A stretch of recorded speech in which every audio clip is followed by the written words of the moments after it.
Hello, Dentally Team listeners. This is Kiera, and today I hope you're having an amazing day. I hope you're having fun. I hope you remember that dentistry is honestly the greatest profession we could ever get to be a part of. So I hope you're just so excited. I hope you're loving your life. I hope you're happy. I hope that if you're not, that you're committing to make a change in the next week so that way you can be happy. My husband showed me this reel the other day that said it was from I don't know, a Buddhist monk, I think. And he said that yesterday is dead. Today is all we have, and tomorrow is not born yet. And so don't wait for the happy life. You want the happy day. And I've thought about this so much because I think so many of us wait for happiness. We wait and we think, oh, once I get this, or once I do that, or when I have the team, or when my practice doesn't have this, then I'll be happy. Then I won't be stressed. And it's like, no, it's actually on the day. It's today. It's the decisions I'm making today. It's the pieces that I'm doing today. And finding that happy. And they said, when you can have a happy day is when you have the happy life. I think when you can have the more stress-free day more consistently, that's when you have the more stress-free life consistently. And so with that, just reminding you that it's okay. You don't have to do this alone. And I'm here for you, and our team's here for you. And dentistry really is one of the greatest professions you could ever be a part of. So welcome. I hope that if you're new to the podcast, welcome. I'm Kiera. I love dentistry. I love helping people. I love life, and I love helping people get the life that they always dreamed of and making that a reality. Today, I want to talk about character. My dad and I were talking, and my dad said, in the word character, there's the word act. And I had never picked up that the word character has act. And I want to talk about some leadership pieces today and culture pieces for your practice on building a practice with character and how people act. And I think character is something that you hire, yes, of like how people are naturally and who they are naturally, but also I think it's something that you do lead. And when we look at this, like when you have a practice of character of how people are acting, it does create loyalty, it does create culture, and it does create long-term growth. And so for everybody just going through that, looking at that and seeing what is your character possibly, what is the character of your practice possibly, and what things can we do to evolve your character to make it be a place of things that you want, of the loyalty, the culture, the long-term team. And when I look at really awesome practices, the way people act and the character that that practice has is truly something embedded deep into the roots of that practice. So going through that, Dentally Team's goal is to help offices build to scale, to have the life that they want, but to do it in a way that's meaningful, that it's fulfilling, that it has purpose for you. And so this is truly trying to help build a culture for team members to stay, for patients to be raving, and for leaders to truly be proud of the practice that they built. So character with this act, like step one, if you want, like we'll just kind of go into this whole process, is like how you act when it's hard. And I think when I look at teams, culture is something that's like not built during easy times, it's revealed during the hard ones. Like when our production's not hit, when the cash flow is not there, when like all the things are pushing upon you, how do you act? Do you respond with conflict with consistency, clarity, and compassion? Do you admit mistakes as a leader? Do you prioritize long-term trust over short-term comfort? Like, how is your character in those hard times? And for you as a doctor, and there's the book Extreme Ownership by Jocko Willings, and I think about this so much of like, okay, what is my culture of my company, but what is the culture of me? Because my team ultimately is a reflection of me. And how do I act? In high school, I was nominated as most poised. And I thought that was such a weird phrase for me to get, like most poised. But I actually think about that a lot. And like when things are hard, do I lose my temper? Do I yell? Do I shout? How do I act? For me, I almost think like eye of the tiger, like queen strength. Like what if I was the queen of this, I don't know, like kingdom, my business, who do I need to show up as? And that character, like really looking to see how do you act. And it's crazy because when you look at a team and you want a team to be a certain way, you got to look at the leaders and how are they showing up? How are they acting? And when my dad talked about this character, it's all about how you act. It's how you act in the hard times. It's how you act in the good times. It's how you act when no one's watching. It's how you act when people are watching.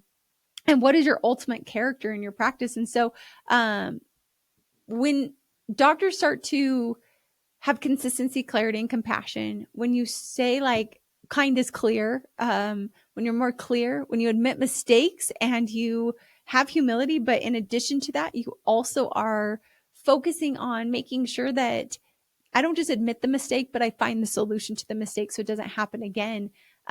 When we're doing long-term, we have uncomfortable conversations and we're building trust over short-term solutions. Like I'm not just saying things. And who I was at a leader at the beginning of Dental Team compared to who I am today, whew, she's a much more mature, grown-up version of herself. And it came through a lot of these hard conversations. It came through a lot of these hard awarenesses. It came from asking people, but also asking myself, did I show up as the person that I want to be and the leader that my team needs me to be? And if not, what do I need to do to change that? And so thinking about that, that's the culture you're building. And as much as I don't want to be like a rip on leaders, leaders are the mold. Like what you do and don't do is a subconscious theme that runs through your practice. And so I think when people feel like they have no hope and they have no way of changing things and there is no solution, the answer is like there actually is a solution. There actually is a process and a path out. It just sometimes is starting with you. And not sometimes starting with you, it's always starting with you. And so if you can focus on building that and the culture you're building constantly, that's going to help. And that's going to lead into the next phase. And that's going to be through core values. And core values, I used to think were so laissez-faire. I was like, yeah, core values. But really, it's hard to hire the character you want. It's hard to continue to create it if you don't even know what it looks like in your practice. And so core values kind of give this like framework. I call them like, to me, they're like a cookie cutter is how I envision it. Like, here's the cookie cutter, not like that we're a cookie cutter practice, but it's the shape. So a cookie cutter shapes the dough into what they want it to be. And core values shape the practice into what we want it to be and helps us have this, I would say, filter of who we're hiring for. And so it's, what are the 3 to 5 core values that define your team and how you work? Now, owners, go back to when you first started your practice and what were the 3 core things that really made your practice what you wanted it to be? For me, it was always do the right thing, fun, and ease. Like from day one, those were the pieces. Those are our core. And if you look at it, it's do the right thing for the company and the practice. We like to have a ton of fun when we're doing it. I love sprinkles. I love to add the sparkles. I love to add the glitter. I love to add the fun. I love to surprise and delight. And then it's to do everything with ease. How can I make this easier for a practice? I don't want things to be hard for an office, but like that's truly the core of when I started a Dental Team. Now we've evolved into who we want people to be on our team. We have other pieces of ownership. We have pieces of passion for excellence and results focused. We have pieces of grit. And so there's other core values that have come, and there's core and then there's aspirational. But I want to make sure that the people we're hiring and filtering through have that character in them already. I don't want to try to develop that in them. I want to expand it once they're a part of our company, but I don't want to try and convince somebody to have grit. Like grit's a core portion of you. So what that does is once we figure out what our core of our company is, then we have those in our hiring, we have those in our reviews, we have those in our meetings and decision making. I can't tell you how many times I've gone to the core values when I've been looking at team members and I look to see, rating this person on our core values, how do they fit? And a lot of times the people that are not elevating our team are the ones who usually are getting lower scores on the core values. And it becomes very crystal clear for me. And so what we do is we hire. So when you're having this, you hire based on core values. You filter your company right now based on your core values. And again, this is the code of conduct of how we act. This is the character, the culture that I want to have in my practice. And when you start to bring people in like this, when I start to have people who naturally do the right thing, naturally look for ease, naturally have passion for excellence and results focus, naturally have grit, and they've got life experiences to teach me about that, they fit into our company. And when I started to really I'm not talking surface level, but dig into this and to have the character and the culture in the company, this is when team alignment flourishes. You get reviews, things feel easy. Like there's this mystical flow of businesses that I always thought was so impossible to get. And I found out that actually it's real.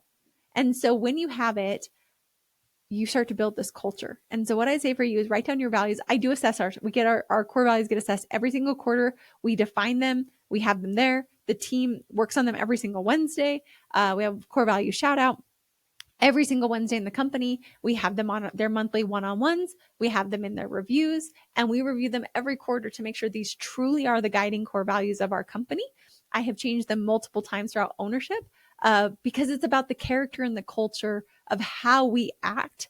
And then this is something that goes up on the walls. So for you guys in your offices, have your core values everywhere. We review them every single quarter. The team knows them, but they're part of the core of who you are and what you guys act and believe in. And then number 3 is like having a culture of accountability and grace. And so that's balancing, like I found leadership is a balance of high expectations and genuine care.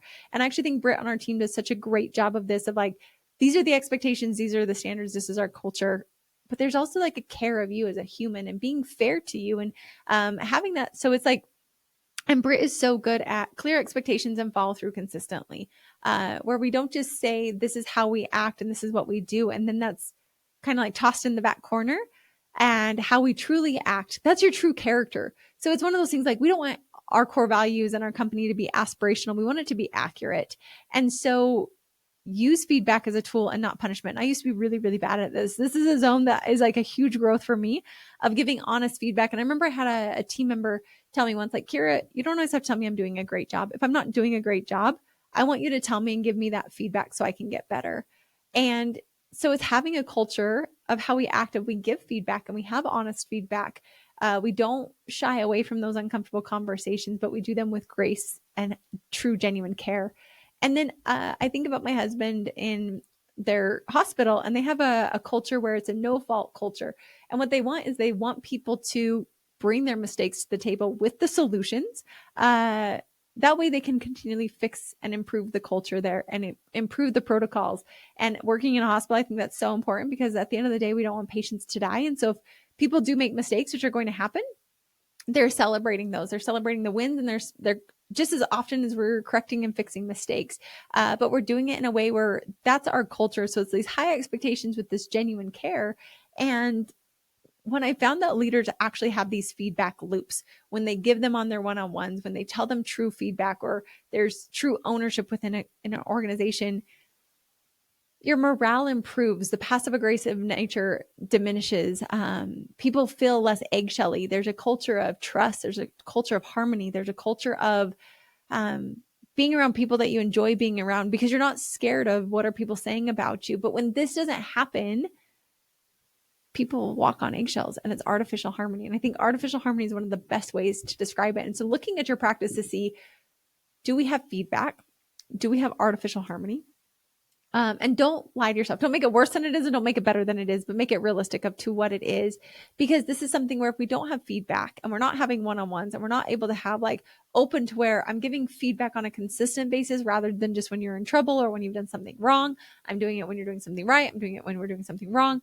All of that's going to be super important for us. And so looking at that to see, where is the true character and culture of my company? And so when I look at this, it's like characters in hard times, core values are part of the core. And then we have accountability with grace. Like that's the formula. Like, who are we? What's our culture? What's our character? What are our core values? And then how do we have accountability with grace and love? And I think when practices really take this on, you're able, and like owners especially, that's going to trickle down to the rest of your team. It's going to trickle down to every other person in your practice. So for this is how you build a legacy practice. This is how you build a culture that can withstand the growth and the bumps and the hard times and the great times. It's the one where you know these people are going to be with you for a long time. And so this is where it starts with character, not just KPIs. Like both are important, but having a practice of character, of how we act, and really thinking of, how do we really act on the hard times, on the good times, on the bad times, on the rocky times? What are our core values? And then what's our accountability and check-in and feedback? When you get those pieces in play, it's magic. It's incredible. And it's not overnight. These things don't happen overnight, but they are incredible for you. So I would just say, like, this is leadership. This is leadership 101 for you. This is how you build it, and hopefully just giving you another perspective and some ideas of how you can improve the culture and the character of your practice with ease. If we can help in any way, we want to help you build a practice that stands out because of who you are, to where you get people coming to your practice because of the raving reviews in the community, of the culture, of the reputation. And so building that for you. And you might not be there today, but that's okay. We can get you there as long as you're willing to put in the work, you're willing to change, and you're willing to evolve And that's something I'm obsessed with. So let us help you reach out, and you can reach out at hello@thedentaliteam.com. You can go to our website, click on a book a call. Let's talk about it. It's okay. It's a no judgment zone. It's just there with true love, with true solutions to help you. This is what we're obsessed with. This is what we do. And as always, thanks for listening. I'll catch you next time on the Dental Team Podcast.